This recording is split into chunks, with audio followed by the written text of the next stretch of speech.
ในวันที่ 18 มิถุนายนผ่านมาอยู่ห้องประชุมของบัญชาการทหารแขวงจำปาสักได้มีพิธีประกาศการเลื่อนชั้นเลื่อนเทียบชั้นให้นายทหารอยู่กองบัญชาการทหารแขวงโดยการเป็นประธานของสหายพลจตวาวิรตูวรจิตหัวหน้าการเมืองกองบัญชาการทหารแขวงจำปาสักมีคณะภาคคณะบัญชา5ห้องแผนกการกลุ่มกองอ้อมข้างตลอดฮอดนายทหารที่ได้รับการเลื่อนชั้นเลื่อนเทียบชั้นเข้าร่วม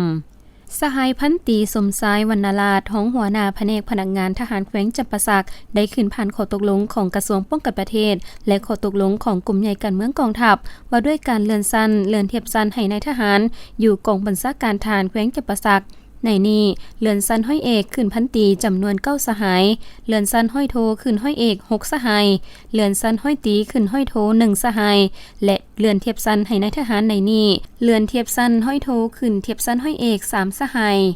โอกาสนี้สหายพลจตวาวีรตูวรจิตประธานพิธีได้แสดงความยกย่องสมเสยต่อนายทหารที่ได้รับการเลื่อนชั้นใหม่ในครั้งนี้พร้อมทั้งเน้นหนักให้แต่ละสหายเอาใจใส่ค้นคว้าเสริมซึมแนวทางนโยบายของพรรครัฐตั้งหน้าปฏิบัติหน้าที่เวียกงานก็คือข้อกำหนดกฎระเบียบของกองทัพให้เข้มงวดยกสูงความรับผิดชอบต่อหน้าที่การเมืองของตนสืบต่อฝึกฝนหล่อหลอมตนเองด้านคุณธาตุการเมืองขุนสมบัติศีลธรรมปฏิวัติเพิ่มทวีความสามัคคีให้เป็นปึกแผ่นแน่นหนายกสูงสติระวังตัวจำแนกได้มิศัตรูมีแบบแผนดำรงชีวิตที่ปลอดภัยข่าวสะอาดและพร้อมกันให้สำเร็จหน้าที่ตามการจะตั้งขันเทิงมอบหมายให้